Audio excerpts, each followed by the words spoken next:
They're saying, if I could find the right strategy, I could get this result right now. And by the way, there's a lot of exciting new research about coconut oil.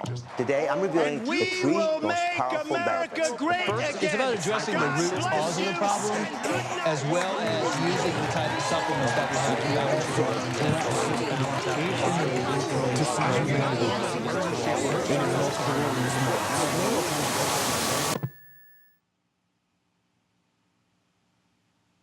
God speaks to each of us as he makes us, then walks with us silently out of the night.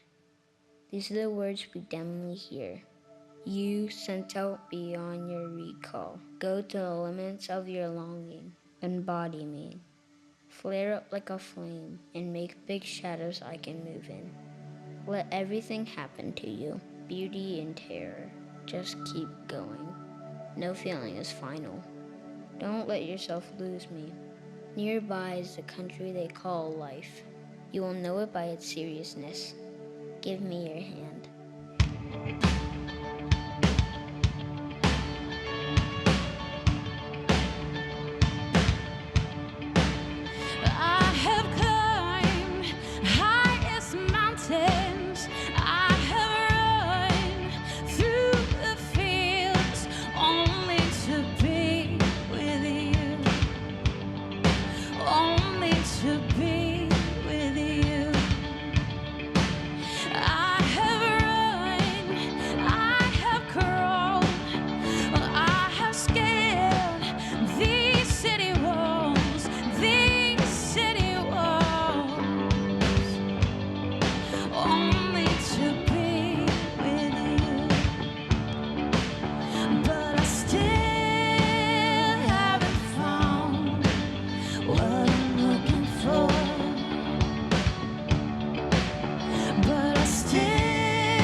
the kingdom come, then all the colors will bleed into one, bleed into one.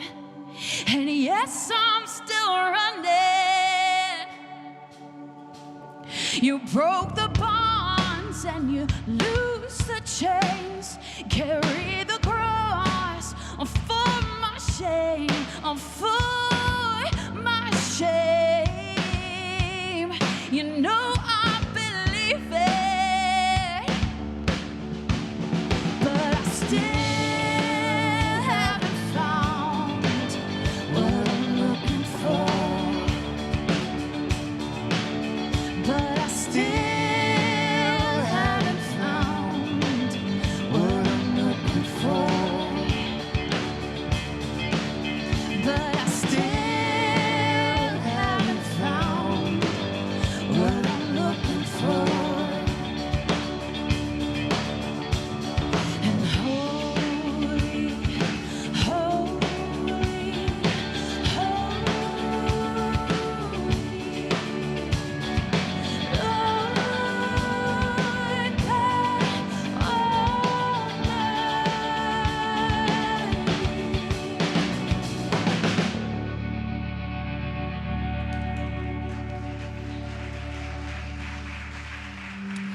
Well, good morning, everybody. How are you guys doing? If we haven't met before, my name is Brad, and it's so good to be with you here this morning. That song we just got done singing perfectly sets up the series we're going into called The Way, where we're going to explore that human condition, that question inside of us. When we think we've gotten the thing that we want or the place in life that we want to be, and then it's like, well, what's next? What's the next thing? And we're going to explore that over the next few weeks. But right now, will you guys stand with me? We're going to sing some songs together. We'll sing You Have Bought Me Back. You have bought me back with the riches of your amazing grace and relentless love. I'm made alive forever with you, life forever by your grace. I'm saved. Sing that with us. You have bought me back With the riches of your amazing grace and relentless love. I'm made alive forever with you, life forever by your grace. I'm saved.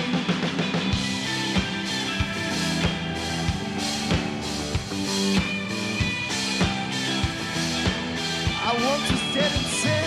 I once was dead in sin, alone and hopeless. A child of wrath I was, a child of wrath I walked, condemned in darkness. But your mercy brought me life, and in your love and kindness raised me up with Christ and made me righteous.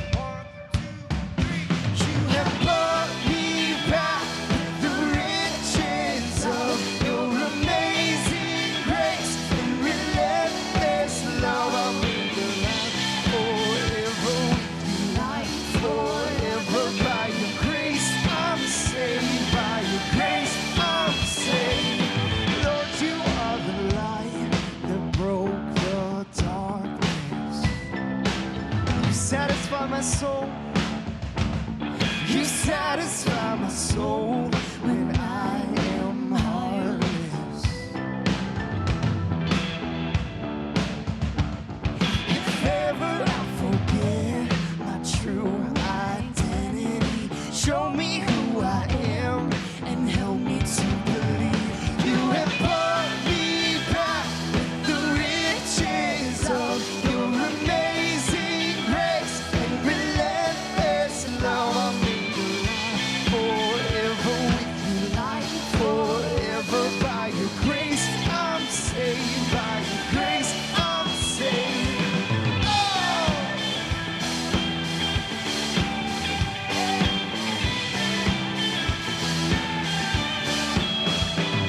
My sin has been erased.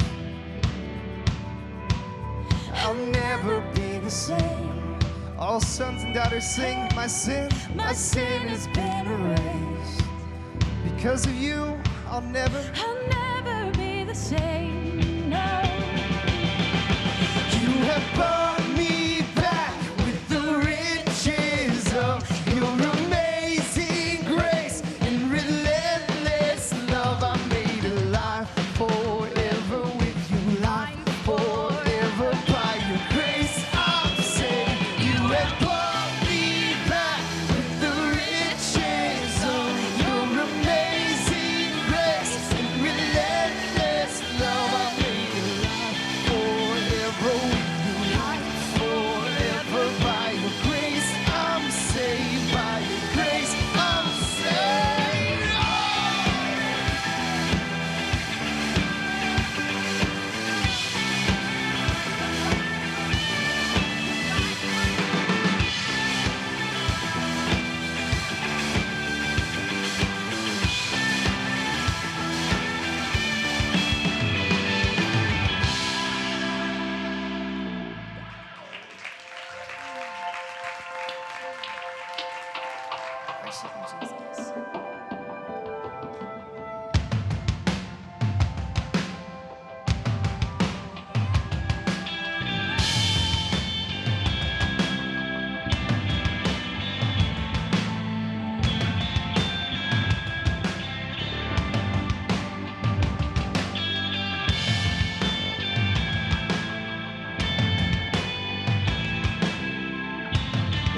bless the Lord.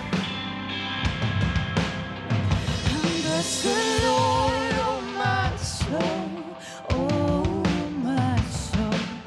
Worship His holy name. Sing like never before, oh my soul. I worship Your holy name. The sun comes up. It's a new day dawning. It's time to sing Your song again. Whatever may pass and whatever lies before me, let me be singing when the evening comes. Bless the Lord, oh my soul, oh my soul. Worship His holy name. I sing like never before, oh my soul. I worship Your holy name. You're rich in love and You're slow to anger. Your name is great and Your heart is kind. For all Your goodness I will keep on singing. 10,000 reasons for my heart to find. Bless the Lord, oh my soul, oh my soul. Worship His holy name. Sing like never before, oh my soul. I worship Your holy name. And on that day when my strength it is failing, the end draws near and my time has come. Still my soul will sing Your praise unending. Hey, 10,000 years and then forevermore. Forevermore. Bless the Lord, oh my soul, oh my soul. Worship His holy name. Sing like never before, oh my soul. I worship Your holy name. Bless the Lord, oh my soul, oh my soul. Worship His holy name. Sing like never before, oh my soul. I worship Your holy name. I will sing like never before, oh my soul. I worship Your holy name. Oh, sing like never before, oh my soul. I worship Your holy name.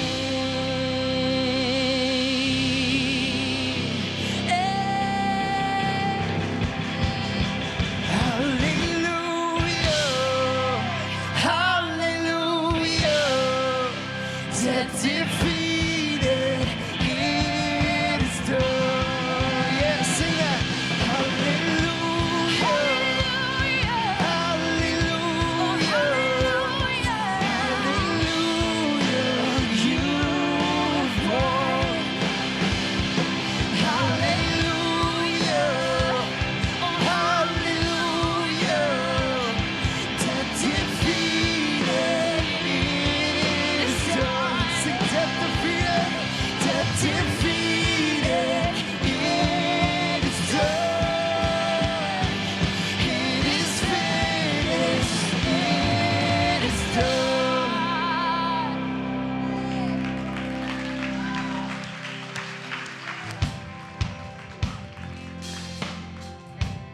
Let's sing that chorus one more time. Hallelujah. Hallelujah. Hallelujah for the cross. Sing hallelujah, you have won. Hallelujah. Hallelujah.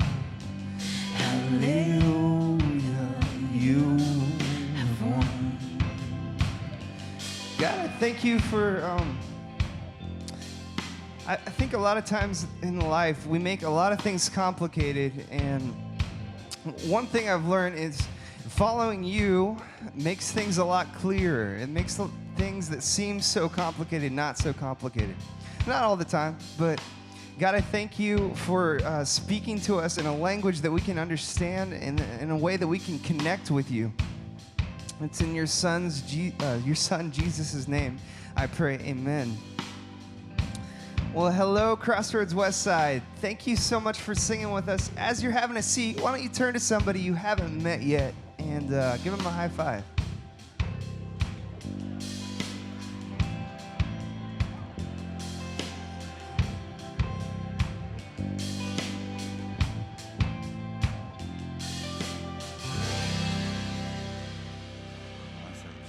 Hey, let's thank the band for serving us well, huh? Very, very, very great. Hey, this is coming up on an annual rhythm we have next week. Next week, it's what we call a week of prayer and fasting, or also known as WOPF, also known as WOPF. Oh, I just choked on something there. Excuse me. And the idea is to go without something you would normally have, to devote more time to thinking about God and praying and talking to God. It's called a fast. Whenever you have breakfast, you're breaking a fast. You're breaking your fast from 6 hours of sleep or 8 hours of sleep when you're eating. And so we're going to fast, not have, some of us are not going to have food. For some, maybe we're not gonna have breakfast, maybe we're not gonna have lunch, not gonna have dinner, maybe we're gonna go days without food. We're gonna put that extra amount of time to praying and talking to God. Some of us are gonna go without social media. Some of us might go without coffee. Some of us might go without alcohol or tobacco or firearms or something that's really important to us. So we're gonna say, I'm gonna put that aside. I'm gonna spend more time talking to God. And when that happens, we become more spiritually fit. We become more competent to understand the voice of God, hear from God, and perhaps see some major breakthroughs. And so we're going to do that. And to help me talk a bit more about that, I'm going to bring up a friend of mine and someone who's a leader around here is going to help us with some of the things we're going to be praying about. Please welcome Beverly Grant up to our stage. Yes, we talk about fasting. This is something that's been pretty significant for you in your life, isn't it? Yeah, I'd like to just mention one that happened a few years ago. So back in 2012, I retired from my corporate career and started doing a little bit of consulting. But about November of 2014, I said, you know what, God, this is not what I feel called to do. I feel like I need to be doing something more significant, giving more back, serving more. And so literally every Friday, I start fasting and praying. I started fasting and praying in November. I went through November, December, January, February, 4 months into it. I'm like, okay, God, every Friday now, right? I'm praying and I'm fasting. Still didn't hear anything. And so in May of 2015, I got a call from Tim Seneff. And he said, hey, want to have lunch, get together and chat. And when we met, he said, hey, we're going to do this campaign called I'm In around Crossroads, and we really want you to consider, pray about it, and consider doing it. I started laughing, and he said, why are you laughing? And I said, well, I've been praying and fasting for like 6 months. I thought God wasn't hearing me, and so now this is the answer. So that's one that I really, really would like to share. And so this is for spiritual reasons. Some people fast for physical reasons or change something like you have. You underwent a fast a while ago. This woman is 75 pounds lighter, from when I first met her. She's lost 75 pounds. 75 down, 50 more to go. It's great. I do love him. I know you do. Only I could do it. The one thing I would say about the 75 pounds, because Brian, he's kind of laughing, making a joke about it. People think, well, did you have gastric bypass? And here's what I would say. I think gastric bypass is fine. But for me, I chose not to do that. It was really a discipline around getting emotionally healthy, getting spiritually healthy, and then getting physically healthy. So I'm really, really thankful that's the opportunity that the Lord has provided for me. Amen. So 3 things we want to be thinking about and praying about. Number 1 is our spiritual health. Just like you have a workout regimen for yourself physically or an intellectual regimen to make yourself smarter, you got to have things from time to time to make you spiritually stronger. It's part of what fasting does. So we're going to be praying that all of us become more like Jesus. We become closer to the heart of God, and our community, not us individually, but our community grows in this as well. Number 2, we're going to spend that time that we would spend on food or on coffee or on whatever. We're going to spend the time praying for our friends. Our friends who maybe we went to high school with, maybe we went to college with them, maybe we were in a job and we transferred and they're in a different city or we're in a different city. We want to spend time praying that God would meet them, they would come to know Jesus, and that God would use our church, that our church, they could be part of our church, because we have thousands of people who are part of our church all over the nation, meeting in all different kinds of states. We want to pray our friends would become a part of God's move. Yeah, and when you talk about that, Brian, I just want to mention a few things that our praying and fasting has really fueled around here. So if you think about it locally, if you think about CityLink and Findlay Market, we did a partnership with them called City Kitchen. This is in Cincinnati. Yes, here in Cincinnati, where we really put people through the opportunity to do everything in food service like a restaurant, so they would be able to go off and get gainfully employed. So that's some of the kind of things that we're doing around here. We also got extra seats at Westside so we could get more friends and families in on Westside. We also did this little thing down in Central Kentucky where we really renovated the place, and we can invite more and more of our friends in Central Kentucky in. So we're really excited about that. Happening. It's Absolutely. Great what's happening in And Central then Kentucky. lastly, at the end of the year, we're going to open East Side. I know there's lots of people that are excited about us opening the East Side. A massive amount of money we put into our IT infrastructure to be able to stream and connect people digitally to our church and connect in small groups. So we want to pray for that. It's not about just doing things that you can see in a room. We want to pray about that. And then the third thing is we want to pray for the financial health of our community, individually and corporately. Yeah, so when you think about it individually, when we start thinking about financial things, here are the things that we're thinking about and we're praying for. You know, for those of us who are underemployed or unemployed, we're going to pray for that. For those of us who are believing that we have the opportunity to start a business, we want to be an entrepreneur, we're going to pray about that. And for those of us that are already in business, we're going to pray that you see increase there.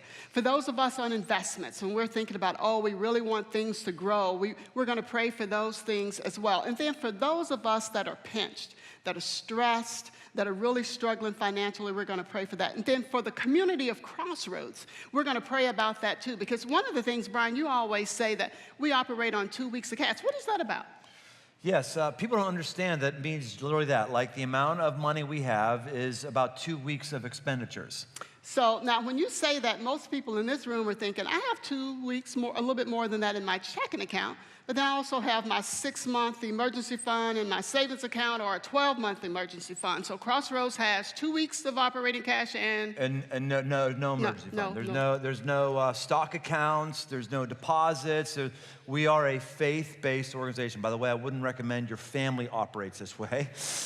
We're a faith-based organization, and we believe that God brings resources here for us to immediately put it into place. So no, we are always on the edge. The things that we see and we're excited about, guess what? There's always a price tag to that. Right. People don't think that. Anything you're excited about, there's always a price tag for you growing yourself intellectually. There's always a price tag to you growing yourself physically. You go to the gym. There's always a price tag for everything that's important to you. And for us, ministry and building into people is really important, and we spend money against it. Yep, and so collectively as a community over this next week, we're going to be praying about that too. We're going to be praying about the financial health for the vision that God has given us for Crossroads. And so we really want to lean into the commitments that we made to God and just like really trust Him and ask Him, what does He want us to do in that direction as well? So it's going to be fun. Who's up for a little spiritual challenge this week? Come on, find something. You don't have to kill yourself a week. Just find something and say, God, I want to give this to you, and spend that time in reflection, meditation, and prayer towards you. So you're going to explain a little bit about my T-shirt, I think. We're going to do that in just a second. But so for right now, though, what we're doing is we're going to really thank God because He is so generous. He is such a good Father. And so the opportunity that we've been blessed, we're going to have an opportunity to give back. Volunteers are going to come down the aisle with some bags. You can put a cash in or check, Or you can go to crossroads.net/give and do a one-time gift, or you can do a recurring gift like I do. So Brian's wearing this t-shirt that says, "You were born for this." So that's one of the things that we give generously to around here. So take a look at this video. We're glad you're here. I've always known I wanted to be a dad. I wasn't sure when, but it was always something I knew, like, eventually, yeah, I want to have kids, start a family, all that. My wife Carrie and I struggled with infertility for almost 2 years, and then the doctors told us I was the problem. It was devastating to face the possibility that we could never have biological kids of our own, that we were forever missing out on some big adventure. Meet Nelson. When Carrie and I started sponsoring him 2 years ago, we knew almost nothing about him. 7 years old, likes soccer. We put his picture on our fridge. I signed up to go to Nicaragua on a Go trip because I wanted to meet the Compassion kid that we sponsor. That was it. That's what I thought I was getting out of the deal. I didn't know my world was about to explode. There's this tendency in our culture to only want to do things if we can brag about them. We're constantly connected to what our friends are uploading. So you get to a place like Nicaragua, where your phone doesn't work, and then you realize how much time you've spent on this social media thing that isn't reality.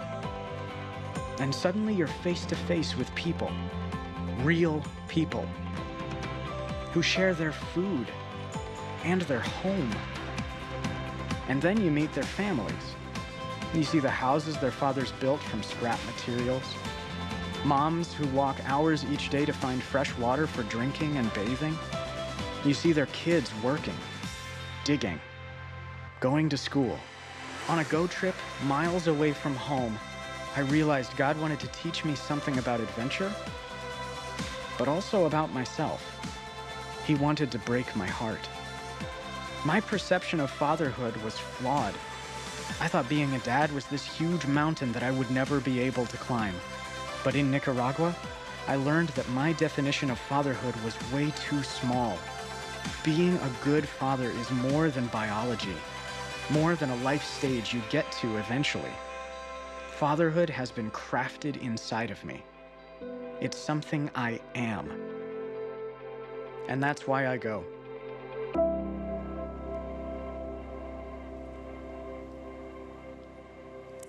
Man, Chris's video gets me every time.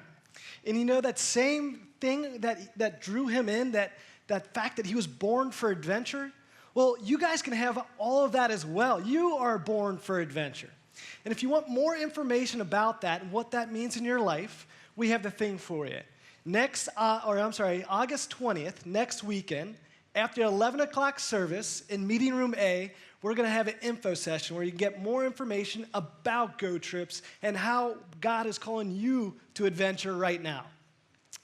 So if you might be thinking maybe you're doing a Go Trip next year, well, if you're even thinking that it might be an option, make sure you go, because this is the only info session that's going to be set up for all Go Trips in 2018, all of them. So make sure you're there. Well, my name's Joe. I'm the First Impressions Director here on the West Side. And you might have noticed we have some new graphics up. That's because we are starting a new series. And we think when we put really awesome creative content together and pair it with a message that people can understand, that life change happens. And that happens beyond the weekend series, right? We have big things around here. Big things like Awaited, and life change happens through Awaited. I know what you're thinking. Joe, it's August, and you're talking about a Christmas show. Yeah, I am, right. But now is actually when we put the cast together for that show. So maybe you want to carry a lantern down an aisle, maybe you want to bang on a drum, sing, whatever it is. Or in fact, you can actually get together and build the set that they use for Awaited. If you're interested in any of that, go to awaited.show.com and sign up for even an audition or be part of the crew. So we are doing big things around here like Awaited, right?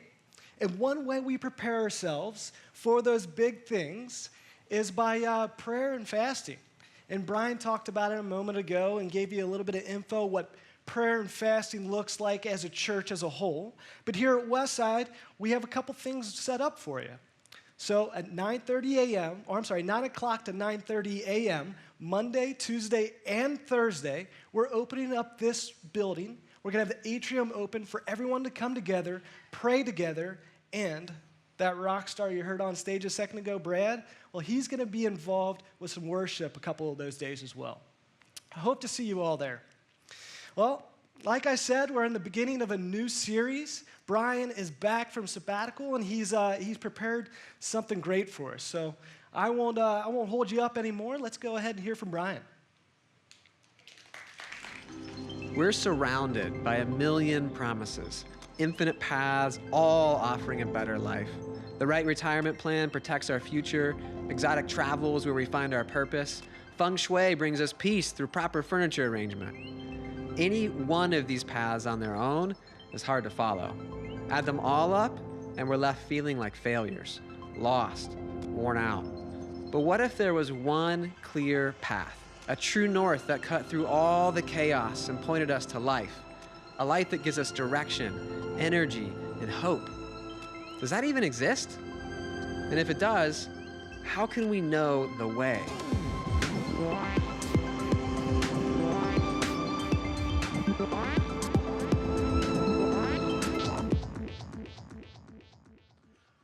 Well, man, it's great to be with everybody today. In case you don't know me, my name is Brian Tome. What's called a senior pastor around here.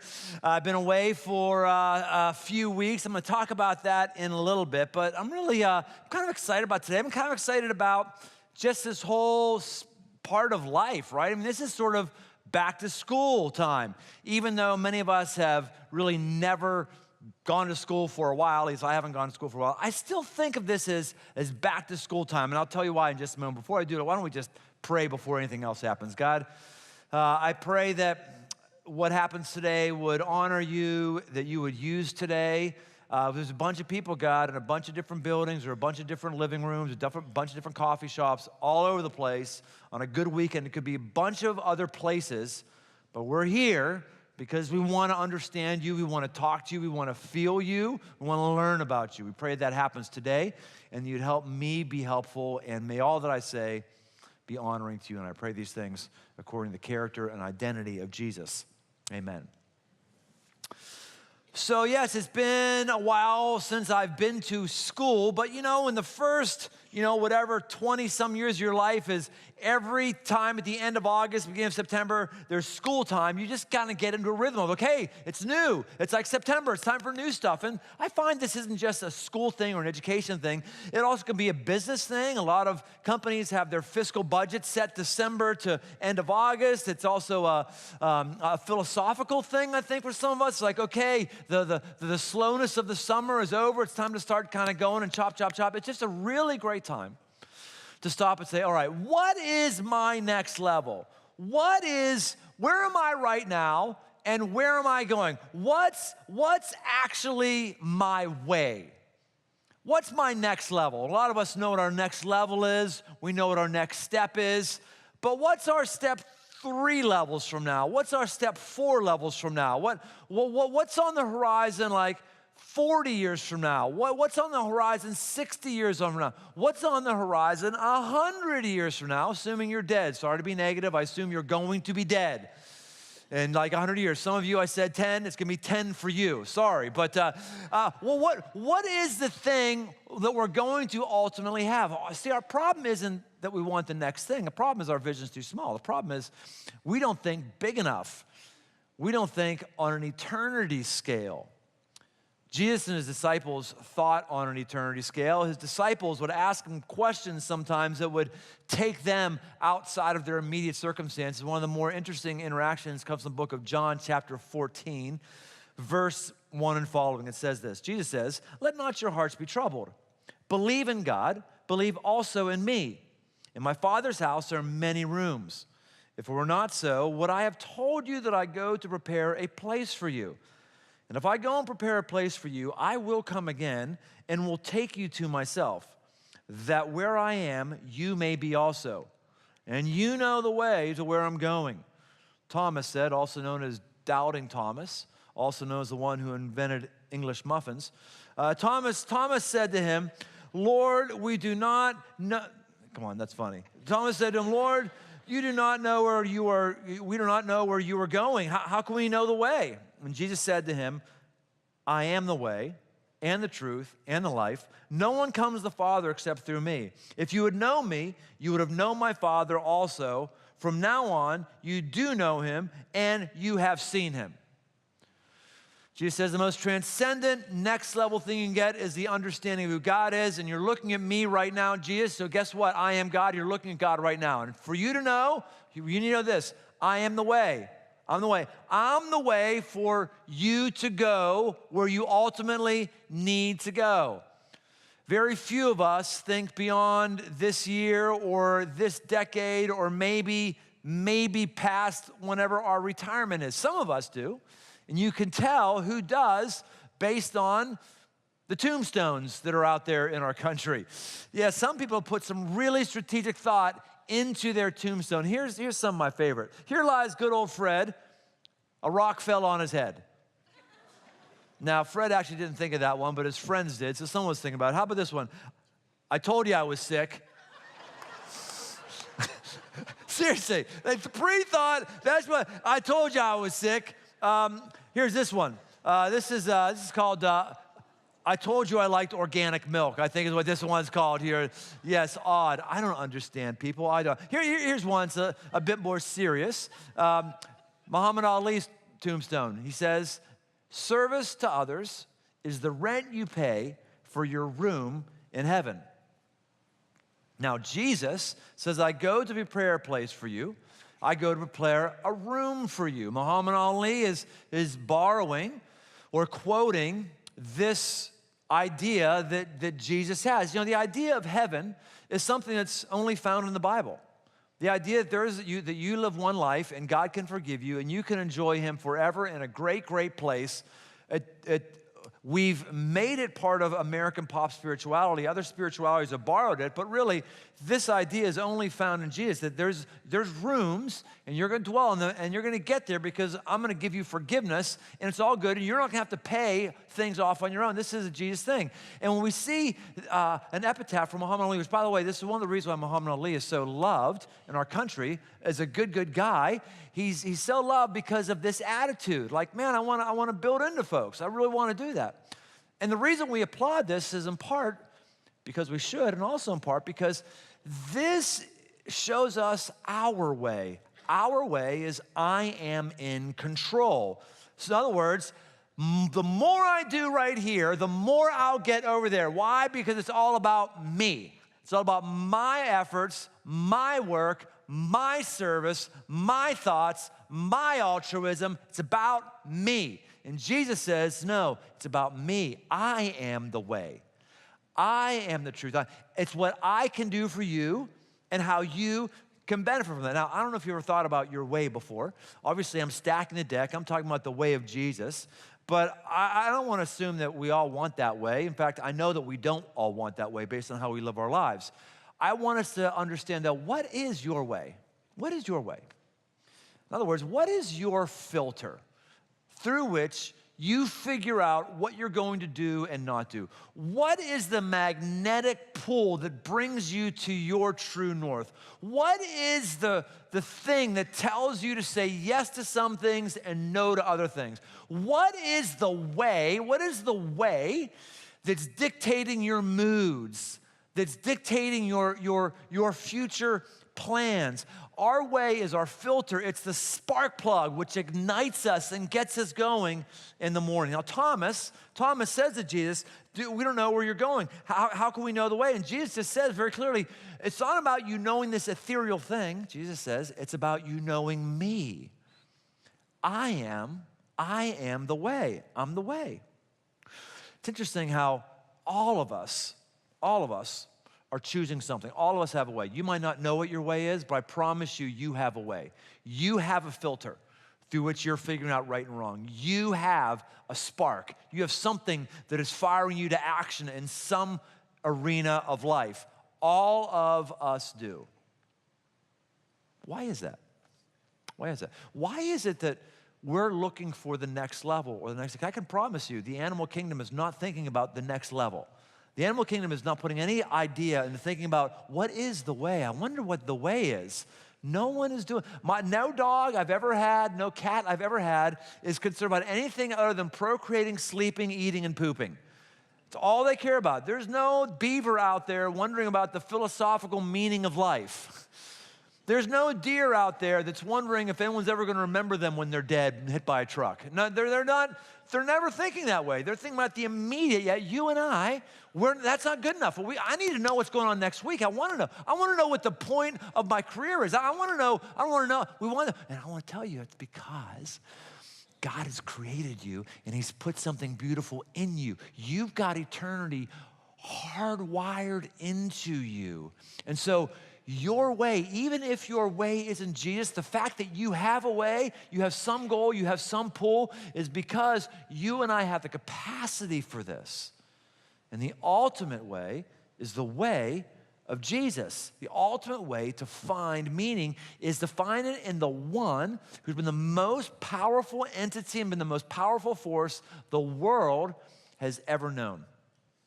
Ran across this quote this last week. Not surprisingly, the new Pew Research survey finds that about 7 in 10 Americans spanning all generations say that today's young adults face more economic challenges than their elders did when they were first starting out. And despite their financial burdens, millennials are the nation's most stubborn economic optimists. More than 8 in 10 say they either currently have enough money to lead the lives they want, 32%, or they expect to in the future, 53%. The millennials get a bad rap for a lot of things, but I'll tell you what, this is one of the great marks of that generation is there's this, no, I believe the next level is going to be okay. I believe it's going to be good. I believe this is partially how eternity is hardwired into us, to want and to look forward to something that is there. The bigger vision is to not just look forward to the first job or the next paycheck, but to look forward to what God is doing in me in all of eternity. Now, all of us have ways, all of us. Some of our ways that are your filter, they are your spark plug, they're your driver. Some of us, our way is finances. Money is your way. You wouldn't want to put that way, but it really is. Money is your way. Money is your driver. Money is your filter. Money is your spark plug. You know it because of how much you fixate on the digits in the account. You know it because you're in a job right now that you don't really like, but you got into it because why? It would pay you a lot of money. It's the reason why you choose certain neighborhoods to live in. It's the reason why you judge people who have more money than you or you judge people who have less money than you. It's a constant conversation that may be going on in the back of your mind. It's because money is your way. It's your driving thing. For others of us, beauty is our way. Beauty, everything that looks good on the external, that's our way. So it manifests itself in long workout sessions. It manifests itself in credit card debt, to put great clothes on ourselves that we can't afford. It manifests itself when we get really depressed, when we see a wrinkle or we see something sagging because gravity wins every time. We're like, ugh. Why is it sagging right now? And then we get really emotionally bummed when something isn't in right place because our way is beauty, is ourselves. For some of us, our way is our vision of whatever our country should be. That's our way. It's America, proud to be an American. And whenever something's happening in America that you don't think is right, you're shattered. You can't love people who think differently than you. You can't, because your way is the way you think your culture should be for you. It's your way. It's the dominant, overriding theme in our life. For some of us, it's family. It's family. It's our way. It's our way. And so therefore, if we're not married at the age we thought we were supposed to be married at, we're not feeling good because we're not on our way. I'm not married when I should. Or it's also part of why relational breakup is so devastating. It's also why we cling to the fantasy life that we maybe want our kids to have, because if our kids aren't having the fantasy life that we think they should have, then my way isn't working because the way I envision it's kind of falling apart. Some of us, our way, I can go on and on and on here. These are just some examples. I'll tell you though, you have a way. Do you know what it is? Can you spell it out? And if you know what it is, or if you don't know what it is, I still want to give you 3 questions you need to be asking your way today. Number one, what does your way promise you? what does your way promise you? What is it telling you that it will deliver? What are your expectations of what you will get out of it? Now, my way is Jesus. That means he's my filter for all that is right and all that's wrong. That means when I get up and when I'm on my game, my day is about pleasing him. My day is about being more like him. And what he promises me is he says that I can do greater things. That's part of what he promised me. He promises me yet another chance, a second chance. He tells me to forgive 77 times 7. Why? Because he will forgive me that and more. Because he promises me another chance. He promises me grace. He promises me forgiveness. He promises me life. He promises to understand me. Actually promises me. I don't know what your way will promise you, but you have to really get clear on this. What really can I expect from this thing, from this deal? And here's the deal. All ways that I know outside of Jesus, all ways that I know outside of Jesus have books written about them, and they go something like this. 4 easy steps to insert way. 4 easy steps to financial freedom. 4 easy steps to a happy marriage. 4 easy steps to a better body.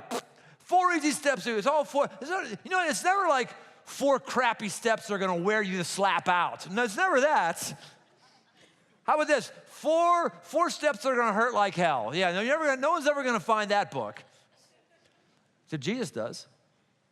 Jesus says, I promise you in this world you would have hardship. He says, guess what? I'm gonna show you, you're gonna have hardship. Jesus says, pick up your cross and follow me daily. Get ready, it's gonna be rough, you're gonna maybe have to lose your life. He never promises me that life is gonna go the way I want it to go. So therefore, I'm never shattered when something comes by that knocks me down. I don't like it. I may grieve it. I may be upset at God about it. But I'm never like, oh my gosh, I didn't see this coming. How could this happen? Because Jesus never promised me this is life. In fact, he told me it was gonna be troubles. There's gonna be all kinds of difficulties here right now. We have to really come to grips with the false promises that our ways operate if it's not the way of Jesus. Some of us, our way is to be the best. Whatever it is, I want to be the best. I want to be the best. One of the things I've known is whenever I learn about somebody who is the best, which tends to be the biographies I read. I love biographies. I don't read biographies of average people, right? Who would ever read a biography of, here's Mr. Average? No one would ever do that, right? We read biographies of people who are like the best. And what's one of the regular things you find in them? Their relationships are awful. Over and over and over and over. Why? Because to be the best in something doesn't mean just that you put your 10,000 hours in. Be the best in something means you're 60, 70, 80 hours a week forever and ever and ever every week to be the best at this. And relationships get washed away. Because I know if I do this skill, I'll get rewarded this way instantaneously. But in relationships, if I do this for you, you might still hurt me. If I do the right parenting thing, my children still could be rebellious. If I honor my spouse this way, they still might have an adulterous affair. Relationships, we don't get an immediate, tangible, tactile blessing all the time. It's kind of delayed oftentimes, which is part of why we tend to wash away relationships and don't get too interested in them. And what you find over and over again is top performers have crappy relationships. Their way promises, I mean top. I don't mean really good at what you do. I mean like top. Over and over again, bad relationships. One biography I've read, great biography by a really great guy who's top of his field, Steve Jobs. Steve Jobs, amazing, the best at building a tech business, the best in envisioning, the best. Anybody who reads this book knows it was an utter loser relationally. He commissions this biography to a guy, and the guy has access to it. There's not a single person who knows Steve Jobs who has anything nice to say about him relationally. Not a single one. Not his wife, not his kids, not people working on it. And that's not a Steve Jobs thing. That's a being the best thing. Albert Einstein, he was the best at atomic science, at physics, at math, the best. And his family life was atrocious. One of his sons was institutionalized, and Albert Einstein didn't see him for the last 10 years of his life when he died.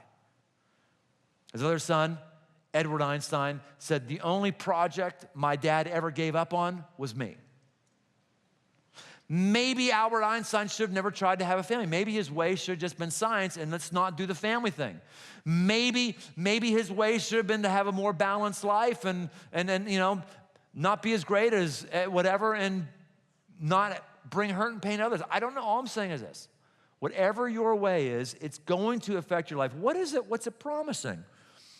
Olympic athletes, their way is to get a gold medal over and over and over again. When they get a gold medal, what happens? Depression. Why? Because their way only promised something for the next 4 years, then it's over. Which is perhaps why Michael Phelps keeps making comebacks, because he can't give up his way. Even if it's against a shark, a CGI shark. Why didn't they tell us it was a CGI shark? Are you kidding me? Jeez, I could race a CGI shark. But he keeps coming back because that's been his way.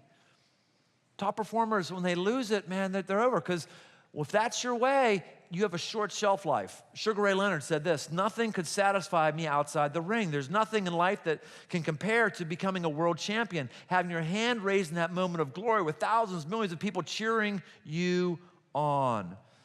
This is why child actors, in their prepubescent days, they have all kind of celebrity and everyone's good. And then when their pubescent days, it goes away and they're not as cute and their way is crushed because their way was mandated on me looking a certain way and this way, and now I'm not. And over again, hard things happen because their way ended. Those who are successful in their fields regularly have adulterous affairs or whatever because their way never promised them meaning and fulfillment. They thought if they reached a certain level in education or something, they'd be, no, all of a sudden they don't. They look around, I gotta find something to make me feel good. Oh, she'll make me feel good. He'll make me feel good. So why stay-at-home parents? Many stay-at-home parents, many of them stay-at-home parents are on antidepressant medication. And it's not because of a chemical issue in the brain. It is with a lot of stay-at-home parents and people in general. There's just a chemical thing in the brain that meds have to set straight. But for many, it's not that. It's about not a chemistry thing. It's about an expectancy thing. I thought if I was a stay-at-home parent, then I would have meaning. I thought if I was a stay-at-home parent, then I would be happy. I thought if I was a stay-at-home parent, and I'm not. Oh my gosh, this thing that I was ultimately driving for, it's not doing it for me. What do I got to do something to make me feel better. Because that way is not promising that. And even if you were a great stay-at-home parent, and even if it's going amazing, guess what? Your kids are going to move. And if that's your way, crisis is coming in 18 years. What does your way promise you? Another question. How does your way change you? It is true, you know. Whatever it is you're about, it is changing you. You and I are morphing into the thing that is drawing us to the magnetic north. You and I are becoming the drumbeat that's driving us to do and be the things we're doing. How's it changing you? I know for me, my way, Jesus has changed me. He's changed me. I mean, people who meet me now who knew me in high school, like they don't recognize me, not physically, but just personality-wise, like a total personality makeover. I mean, I was a shy kid who was afraid who thought so lowly of himself. I couldn't talk to strangers. People I would date, I didn't date them very long. I talked to one ex-girlfriend. She said, yeah, we would go out. And like, you just wouldn't talk. You would just like sit there. You wouldn't talk. I'm like, really? No wonder I had a hard time getting women back then. No wonder. Because Jesus changed me. He changed me. Jesus did and gave me a confidence that I can only have by knowing my Maker. And allows me to go outside of myself because I'm not always trying to protect myself because myself isn't my way. Jesus is my way. How is your way changing? It is changing you. Just recognize, how is it your way doing that? Now, even though my way is Jesus, to be very, very, very clear, there's counterfeit ways that are trying to butt in all the time. Now, my way, I got a really good gig. My way is Jesus, and my job is Jesus. I get paid to be about Jesus. God bless America. Man, I love this country. It's wonderful, yes. And so as a result of that, though, I can sometimes have a draw to a way that isn't Jesus that sort of looks like it. Because as God has been doing things in me, in our church, and a bunch of folks around here as the church has grown and expanded. There's all kinds of different sort of leadership dynamics or levers you pull or things that you look at and things that you kind of get behind. And if you're not really careful, then the church can become your way. It can become your driver for your emotional fulfillment. The church can become your validation tool versus Jesus. The church didn't come to die for my sin. Jesus came to die for my sin. The church doesn't give me hope and purpose. Jesus gives me hope and purpose. In fact, the church isn't the hope of the world. Jesus is the hope of the world. And the church is the thing that Jesus loves the most. The church is the thing that Jesus has poured his life out for. The church is the thing that Jesus uses the most to bring people in. So I'm not trying to devalue the church. I'm just saying here, Jesus is the way, not the church. And yet, it could be more and more tempting to think church, to think my job, to think the things that make me feel good, that I can see, that I can measure. I guess what? Church attenders isn't the same as people who are surrendered. Just because someone attends something, I can get all excited about attenders. What about the surrenderers? Who's surrendered to Jesus? I don't know that. But I can be drawn to the attender number versus understanding the surrender number. I can be drawn to make quick judgments like I did this last week. I was at a coffee shop near one of our sites. And I overheard these people talking about my church is growing, my church is this. I'm listening, I'm waiting for the magic word. What's the magic word? I'm waiting to hear crossroads. That's the magic word. You thought I was going to say the magic word Jesus? No, the magic word is crossroads. I'm waiting to say crossroads. Yeah. And then they mentioned some other church I never heard of. Like,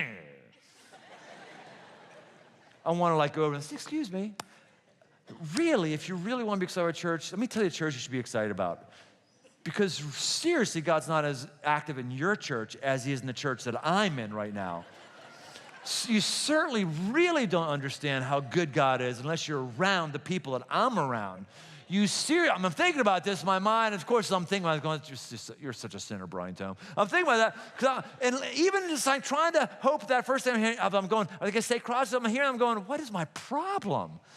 Instead of celebrating, these are people in whom there is a room in heaven for. These are people who are brothers and sisters. My counterfeit way is starting to seep in. Our ways are changing. So if we're not careful, we're going to get changed by other ways that we may not be into. Third thing, and last thing, where is your way taking you? Where's your way taking you? Just play it out. Your thing you're doing, your thing you're going after. Where ultimately is it going to end up? My way, Jesus is taking me on an adventure. It's part of why we do Go Trips around here. Go Trips are this opportunity to pull you out of your way, to pull you out of your ways and means, to pull you out of your normal thing, whatever culture you're in right now, pop you out, stick you over another culture, whether it's New Orleans, Nicaragua, South Africa, India, Bolivia, wherever it is, just pop you in over there and realize, oh my gosh, God is way bigger than I thought, way bigger than my culture, because he calls me to get outside of my comfort zone. Jesus said, go into all the world. Go into all the world. Jesus said, go into all the world. Jesus gives us adventure statements like, pick up your cross and follow me daily. Be ready. You could lose your life at any moment doing what I told you to do. Get ready. Get ready. He calls me. He challenged me. He doesn't ever promise me a rose garden. He doesn't ever promise me ease. In fact, he promises me a narrow path. He says, hey, if you want to be with me, narrow is the path. Wide is the path that goes to construction. Why is it wide? Because most people are on that path. Why is it wide and well-maintained? Because it's got to be well-maintained because a lot of people are on it. But Jesus says, you want to be with me? We're talking about a narrow path. Get this idea of okay, it's rocky, it's steep, I'm going up like this. Promises, he's a straight shooter. This last summer, one of the things I do it every summer, is I have at least for 19 years or so, Crossroads has been around for 21 years. For 19 years or so, I've been taking an extended break in the summer. I used to call it a study break. I now call it a summer break because I don't do as much studying as I used to. I still digest a fair amount of books, but not as much as in the early years for a variety of reasons. But here's the reason, the main reason it started and the main reason it exists today. I can start to lose myself in my job, and I can become so fixated in it, and I've seen so many other people who got off track and did something that disqualified them from ministry, and just their heart came undone.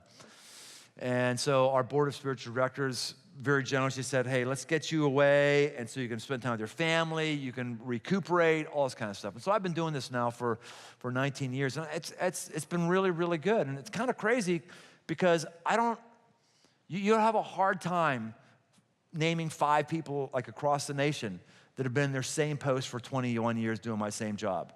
You have a hard time doing it. And part of the reason is, church can be hazardous to our spiritual health sometimes. And so it just keeps me rooted and keeps me really, really healthy. I think that's why I just feel more excited about what I'm doing and what we're doing than I ever have before. So much so that early on in my break, I'm sitting around a campfire with some friends, and I said, gosh, I feel so good when I went away. I used to be really, really worn out and feeling like I was on the verge of burnout before I would go away in the summer, and I really feel good. I feel really good. Maybe I'll decrease that next year and make it less time that I'm actually away. And my one friend says, I don't know, it's a smart idea. He said, you sound like people I know who have mental illness and are taking their meds, and as soon as they start to feel good, they think they should go off them. He said, I'd be really careful about changing your cocktail right now. Just keep doing what's working for you. I'm like, oh, yeah, good call. All right. Keep thinking of that. It might surprise you to know that while I was away, I actually went on a motorcycle trip. I know you're surprised, like, no, you're kidding. No, really, yeah. We did. I do it every summer. So one of the things I did this summer is I went on this bike trip with some friends of mine. We did an off-road loop, went through Montana and Idaho, all dirt, rocks, all kind of stuff, camped for 7 days. It was really a lot of fun. And we had these GPS tracks I was trying to follow and figure out how to get there. And there was this one track that I knew was going to go up in elevation, I thought up on a mountaintop. And so we started off on this track, and as I was leading the pack of, there was 6 or so of us, there's like these nice little turns as we kind of go up in elevation. And I can hear people in the little headset go, oh, this is awesome, this is great. We have these like Bluetooth communicator things. This is great, it's great. And I'm not telling them, I'm thinking though, this is going to get really hard because this is going to go up another 2,000 feet in elevation. It's going to the top of a mountain. And every time I've ascended a mountain, every single time, the path gets narrow and it gets rocky. Every time. It's just coming. It's coming. And what do you know? Wham, it came and kicked us in the nuts. It just, man. Can I say that in church? I mean, planters, what's the big deal? We had these planters, peanuts, and all that. Anyway, so I'm sorry, I've had too much camping over the last summer. I got to get around the campfire and get back into church talk. Excuse me about that. Where was I? What was I talking about? Oh, steep, yes. Going up this. So sure enough, it hit it. Oh my gosh, it was intense. In fact, so intense that the only picture that I was able to get there that we got was this picture. This is the picture at the bottom of the mountain. It's at the bottom of the mountain because we were so tired and so worn out that no one thought about taking a picture. Not only that, the picture at the top wouldn't have been that good. It wasn't that good of a scenery. It was not good. Let me tell you something. Your second grade teacher said, hey, if it's worth starting, it's worth finishing. Not true. Not true. Not everything you start is worth finishing. And I'll tell you, all of us said that was just hard and the payoff was not enough. It was just not, and we came back down, we were worn. So here's, you need to understand 2 things. Number one is this. Not every place you're going is worth going to. Not every place you're going is worth going. I'm sorry. Not all ways are equal. I'm sorry, not all objectives are the same. Not all life plans are the same. I'm just telling you, man, you may get there and you may find out it's not worth it. I might be one guy who's the anti-self-help guy. I tell you, your mountaintop may not be worth it. You better make sure that your mountaintop, your way is worth it. The second thing is this. I don't care what your way is. I'm going to say your way is Jesus. If your way is Jesus, especially, I'm telling you, you are going to have a rocky ascent. You are going to have a steep and rocky ascent. The reason why very few people get to a mountaintop is people don't want to go up the rocky ascent. And the reason why very few people ever have a satisfying, a soul-satisfying, soul-enriching, deep in my bones relationship with Jesus that transcends all my problems and gives me hope is because we don't want the rocky mountain. We don't want the path of difficulty. No, Jesus said, pick up your cross and follow me daily. Oh, no, he didn't mean that. That was back for then. Oh, Jesus said, today you will have trouble. No, he didn't mean that. Just think happy thoughts. Ah, la, la, la, I love Jesus. Ah, la, la, la, la. If your way is Jesus, he wants to take you up. He wants you to go to, and it will be rocky, and it will be hard, and it will be narrow. Why? Because not many people are going to go there. And you are going to have views that are beautiful sometimes, utterly beautiful. And you are sometimes going to say, Jesus, you wanted me to go do that? Let me just like lie face down in the grass and try to catch my breath. I don't understand it. But holistically, with your life, he is the best way going. It is his way and his people that have changed the world. Without question, he's the most dominant person in the entire world history. No, without question, his followers who heard him say, oh, you're the way, you're the truth, and life. You're going to prepare a place for me. We're going to reorient our life around that, and we're going to be the ones who start orphanages, who start hospitals, who start public schools. That's just history. All the things that we think are wonderful, they all start from Jesus' followers. They're the greatest movement the world has ever known. They're the ones who said, okay, I'll pick up my cross and die daily. Okay, I guess that means we'll go into leper colonies. When everyone else is shunning these people and they're afraid of their health, we'll go in because I've already died. I already died. Yeah, I died. I pick up my cross and fall. I'm fine. If I go in a leper colony, I die, fine. In the process, they're the only ones who would love the unlovable. They're the ones who bring them to a place of wholeness and healing and the movement spread. The greatest thing you will ever be involved with, the greatest thing on God's green earth is the work of Jesus. The greatest thing, don't let anyone delude you. Don't let anybody fool you based on whatever their social media feed is. Don't listen to pop culture. I'm telling you, the greatest thing you will ever do in your life is get involved in the work of Jesus, and Jesus' work is in the local church. Among other places, the local church is the greatest thing Jesus is doing on the local planet. It's always been that way for 2,000 years, and that's why this next week, I'm going to pray about that. We're going to pray for our own spiritual health, personally, corporately. We're going to pray for our friends. We're going to pray for finances for us personally, corporately, because we want Jesus to be our way. We're going to do a song right now. We're going to do this whole time. We don't want you to sing it. Just kind of sit in it. Just sit in the song and allow it to wash over you before we take off today. God, thank you for your goodness, for your grace. And Jesus, help us hold on to you as the way or come into you as our way for the first time. You're good. Amen. I believe you are the way, the truth, the life. I believe you are the way, the truth, the life. I believe you are the way, the truth, the life.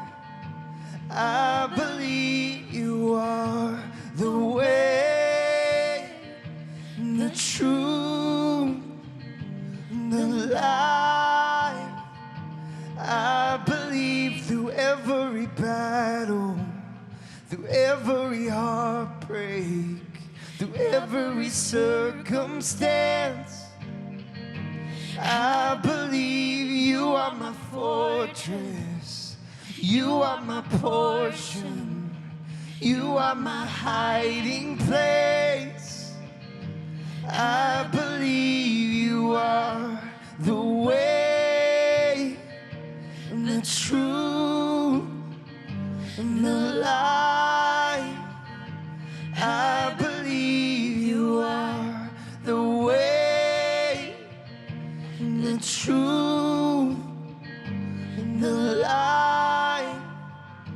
I believe you are. I believe you are. Well, guys, thank you so much for being here this weekend. We'll see you next week for the second week of The Way. Have a great week.